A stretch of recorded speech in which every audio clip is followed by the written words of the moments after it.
Continuamos presentando el especial Escritores y sus lectores con la profesora, poeta y promotora de lectura, Laura Antillano. Premios, reconocimientos, ferias, publicaciones, presentaciones. Es una larga y fructífera carrera la de Laura Antillano. Los promotores de lectura y escritores Rod Medina desde Guatire y José Carlos de Nóbrega desde Valencia nos hablan de Laura Antillano, dedicada a la promoción de la lectura, a hacer sentir a otros la curiosidad, el amor y la perplejidad ante los libros.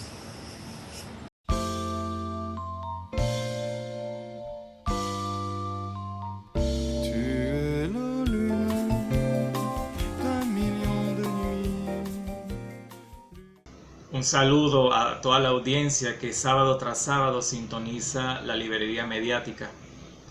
Yo soy Rod Medina y junto a María Elcira Matute y otros telelectores me uno a este homenaje que se rinde a Laura Antillano, escritora caraqueña, Premio Nacional de Literatura, conocida y galardonada por su vasta trayectoria en la narrativa venezolana, su creación en poesía y su trabajo como docente e investigadora, compiladora y promotora de la lectoescritura en nuestro país, especialmente en el campo de la literatura para niñas, niños y jóvenes. A Laura la conocí personalmente en un evento realizado en la 4ª edición de la Feria del Libro de Caracas, donde hablamos sobre temas diversos relacionados con los libros para el público lector infantil. Pero ya sabía de su obra desde tiempo atrás. Como docente y coordinador del colectivo de niñas y niños lectores Los Comelibros, pude entrar en contacto con algunos textos escritos por Laura para el disfrute de los más pequeños. Recuerdo con especial cariño Emilio en busca del enmascarado de plata, reseñado en una de las emisiones del programa Los Comelibros Conquistan la Radio, en la pequeña librería mediática, transmitido por Radio Nacional de Venezuela. Laura también incursionó en el cine venezolano como guionista de la película Pequeña Revancha, junto al director Olegario Barrera. Durante 11 años consecutivos, Laura y el equipo que la acompaña en la Fundación La Letra Voladora llevaron adelante el encuentro con la literatura y el audiovisual para niños y jóvenes en Venezuela, además de una serie de actividades formativas para fomentar la lectura y la escritura en estudiantes de educación primaria y media en el estado Carabobo. Muchas de sus experiencias como promotora y mediadora de lectura están recogidas en el libro Las Alas de la Lectura, publicado en 2018. Laura también tiene una labor destacada como compiladora. En este sentido resalto el trabajo realizado en la edición del libro Leer a la orilla del cielo, publicado por la editorial El Perro y la Rana, y la colección de poesía para niñas y niños elaborada por el Centro Nacional del Libro. Laura, desde este espacio te saludo y celebro tu creación dentro de la literatura venezolana y la vida que has dedicado a la difusión de las letras en nuestro país. Te abrazo en la distancia.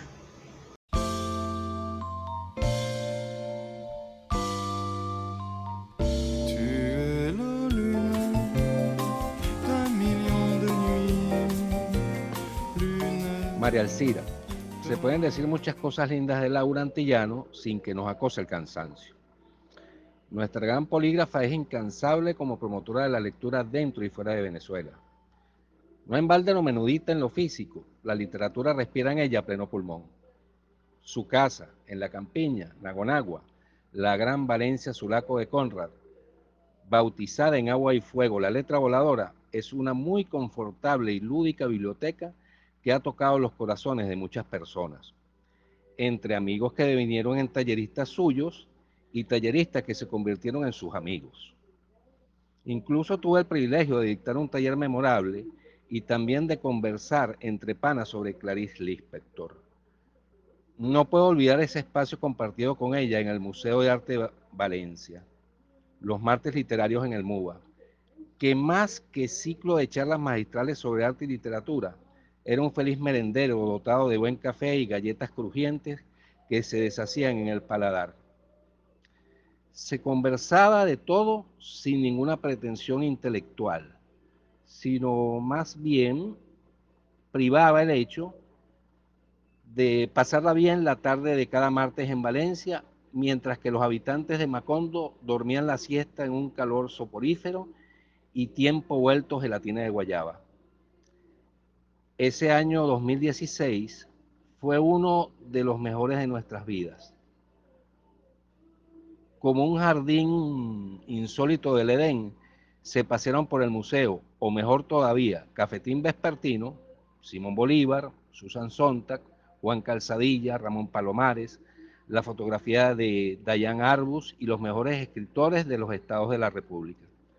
Dialogamos entre nos con los asistentes nuestro amor por Salamanca y su universidad o Casa de Unamuno. Se homenajeó a la mujer en un recital de entrañables poetas amigas. Asimismo, a la madre. Como colofón, Laura leyó La luna no es de pan de horno y yo Postales para mamá, en un clima festivo. Y al padre como referencia patriarcal y afectiva. Esta experiencia no solo me dejó un libro de ensayos para los martes, sino que influyó decisivamente en la escritura afectiva en la que aún persisto. Incluso la biblioteca o librería viva se trasladó a la prisión venezolana para dignificarla, contristarla y celebrarla. Ojalá pudiéramos reeditar este estado de gracia semanal y bonito, pero Laurita persiste en su amor por el libro y su aroma de tinta. A Dios gracias para su mayor gloria mística y poética. Queremos tanto a Laura desde lo mejor de nuestras almas.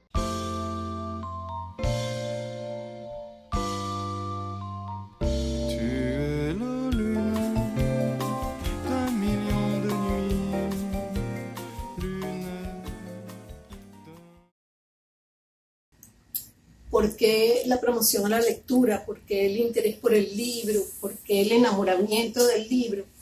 Bueno, yo tenía un padre que era periodista y era un gran lector.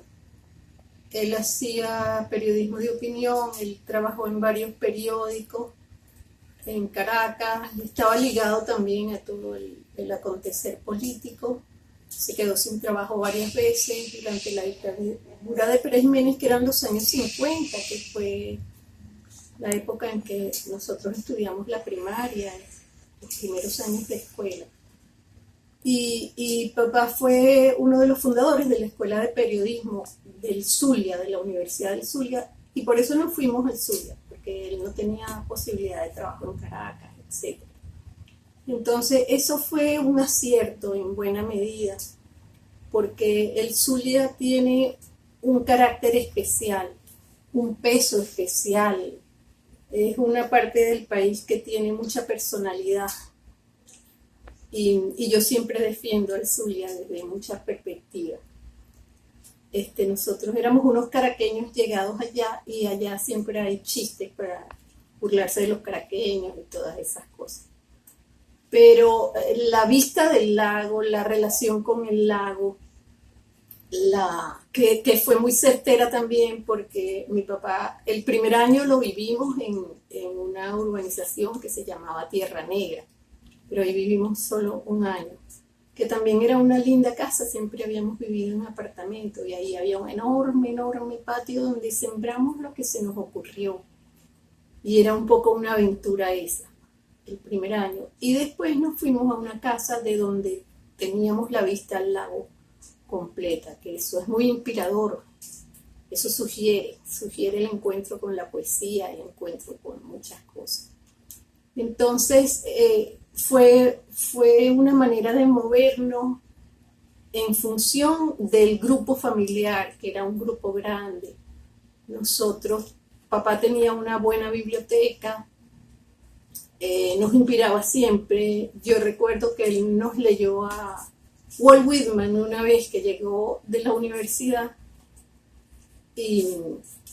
y había florecido un cactus enorme que había en el patio. Nosotros nunca habíamos, ni sabíamos que esa mata daba ese tipo de flores. Y entonces él nos sacó, él llegó y le contamos que había florecido el cactus, y salimos todos corriendo para el patio y tal. Y nos dijo que nos iba a leer unos poemas, y buscó el libro de Walt Whitman y nos leyó unos poemas maravillosos de Baldwin. Él era muy emotivo y eso nos movilizaba en buena medida. Yo creo que él fue un maestro y fue muy importante en eso de empujarnos a todo, hacia ese tipo de intereses, ¿no? Yo recuerdo el Zulia con un gran cariño, con un gran amor y los vínculos con los amigos no se pierden.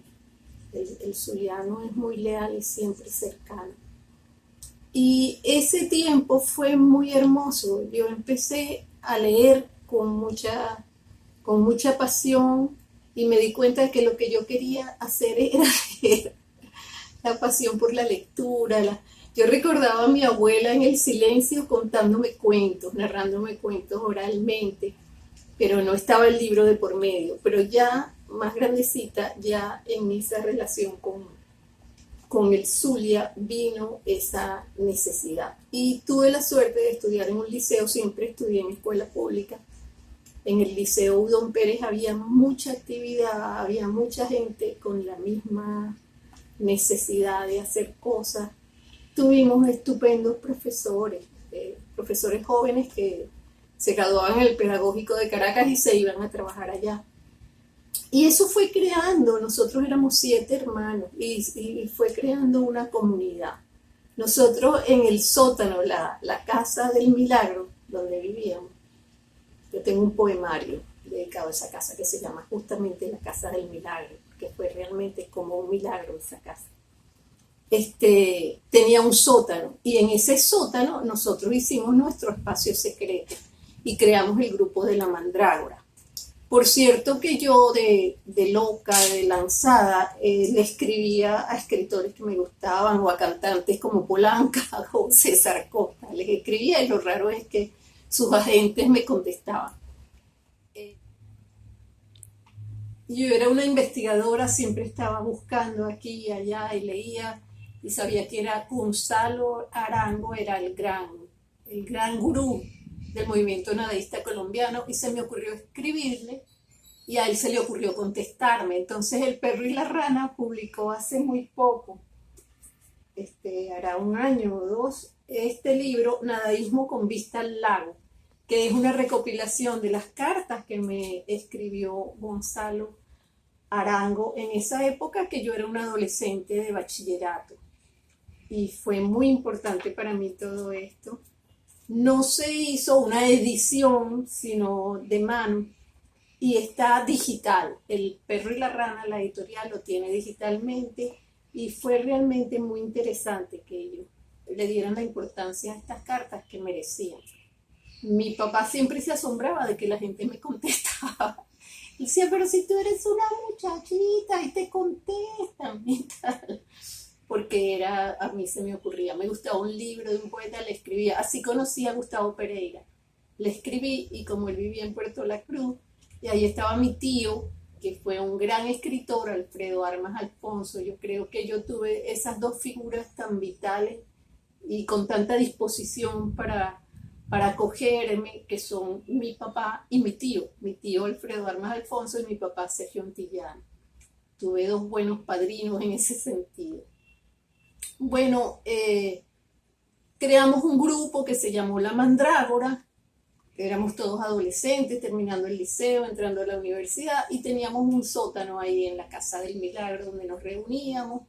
La gente nos hacía caso, organizábamos exposiciones de pintura, hacíamos recitales de poesía. Estaba nuestro querido poeta Blas Peroso Naveda, Hernán Alvarado, los hermanos Riquelme, los Riquelme, que son una gente también muy interesante.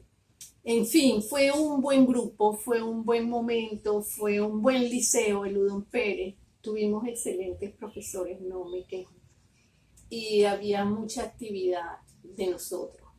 De allí yo paso a la Escuela de Letras, porque esa era la vocación que tenía. No sabía que después podía trabajar a partir de estudiar letras.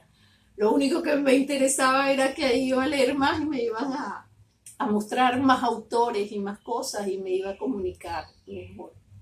era muy joven, 16 años cuando hicimos el curso introductorio y me tocaron estupendos profesores. Hoy agradezco esas presencias que lo rodearon a uno, que fueron tan importantes. Estando estudiando letras, empecé a hacer títeres por influencia de un pintor, fíjate, no de un teatrero, de un pintor que era Francisco Bellorín. Él nos enseñó a hacer los muñecos, empezamos a hacer muñecos con los amigos, con Marina Gutiérrez, y a crear nuestro grupo y a hacer funciones de títeres en distintos lugares. Y de allí se creó, por el poeta César David Rincón, que era el director de cultura de la universidad, el teatro de títeres Chimpete Chámpata de la Universidad del Zulia. Ese teatro se hizo oficial de la universidad y yo inventé una revistita, que aquí tengo unos números, porque nosotros hacíamos esta revista casi a máquina de escribir porque no existía la computadora todavía. Y nosotros, bueno, hacíamos nuestros números y hacíamos que esta revistita llegara a distintos lugares de Venezuela, a otra gente que hacía títeres. Y por ahí continuó la promoción a la lectura, porque escribíamos las obras, las actuábamos en colectivos, y entonces yo iba tomando nota de lo que cada quien decía, armábamos la obra, la representábamos, y eso siempre estuvo vinculado a la lectura, a la creación, al vínculo con el teatro. Fue una época muy hermosa. Yo recuerdo todas estas cosas con gran amor, y todavía tengo amigos de ese momento, como el escritor Cosimo Mandrilo, como Carlos Aguirre, en fin, todos los que participaron en esa época. El mismo Blas Peroso Naveda estuvo en el Chimpete Chámpata con nosotros, el poeta tan querido. Yo creo que todo eso fue un gran momento, y por ahí va la promoción a la lectura y la escritura, que es todo esto. Después, bueno, posteriormente yo me gradué en letras y vine a concursar a la Universidad de Carabobo, donde ingresé como profesora con una materia del básico, porque se crearon las menciones, porque era solamente escuela de educación, pero entonces en ese momento, al crearse las menciones, se creó la de lengua y literatura, donde yo ingresé como profesora y trabajé durante 42 años. Eso fue una continuidad de lo que es leer y escribir como una pasión, y ya yo había publicado mi primer libro, La Bella Época, con Carlos Largo, se llama Tren, el segundo libro, publicado por Monte Ávila. Realmente tuve muy buena gente alrededor, aprendí mucho de gente que aprendí a querer muchísimo, y creo que ese fue el camino. Después tú me preguntabas por lo que fueron los encuentros de literatura. Sí, aquí en Carabobo, yo soy profesora de lengua y literatura, me vinculo a la gente que escribe, y comienzo ese mismo afán por los libros y por todo lo que significa leer y acercarnos a la magia de la poesía.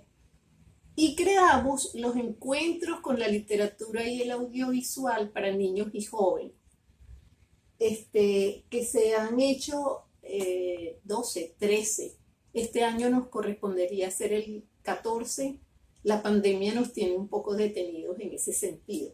Estas imágenes de acá son afiches que corresponden a la actividad de distintos años. Este fue la primera vez que nos lanzamos con eso. Y bueno, y nos acompañó gente muy interesante. La idea era traer escritores a Valencia y llevarlos a la escuela, al aula, al niño. Que el niño ya con la maestra, o el liceísta, o el universitario, hayan leído el texto, lo hayan comentado, y viene el escritor a conversar y le pregunten lo que quieran, lo que se les ocurra, establezcan un nexo. Para mí eso es muy importante. Cuando yo estudiaba 6º grado, mi escuela la visitó en Maracaibo Lucila Palacio, y es una visita que no olvido. No olvido la presencia de esa señora pequeñita que se sentó y contestaba todo lo que le preguntábamos, y creó un vínculo con nosotros, muchachos de 6º grado. Yo creo que esas cosas son importantes cuando queremos promocionar la lectura. y espero que podamos continuar con los encuentros, aunque sea virtualmente, que es la idea que tenemos para este año. Publicidad. El equipo de la Alcaldía Bolivariana de Zamora y su alcalde Rodolfo Pérez, a 3 años de lealtad y gestión indetenible, aportan al pueblo aragüeño soluciones en salud, agua, energía eléctrica, cultura, seguridad, infraestructura, producción agroalimentaria y transporte, respetando las normas de bioseguridad contra la COVID-19. Alcaldía Bolivariana de Zamora, Estado Aragua, pueblo y tierra patriota.